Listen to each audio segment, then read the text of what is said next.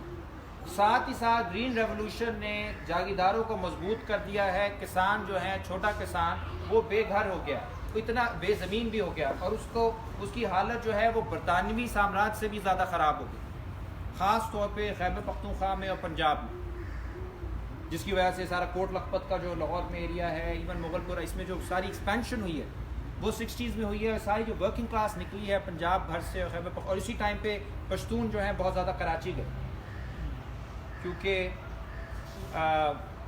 کوئی ان کو نوکری کی ضرورت تھی. اور وہاں پہ جو فیکٹریاں تھیں, وہاں پہ جو بزنسز تھے, اس پہ اجارہ داری آپ نے دے دی 22 خاندانوں. تو 22 خاندان وہ تھے جس کو کہتے ہیں بار پرائیویٹ بہت زیادہ انیشیٹو تھا.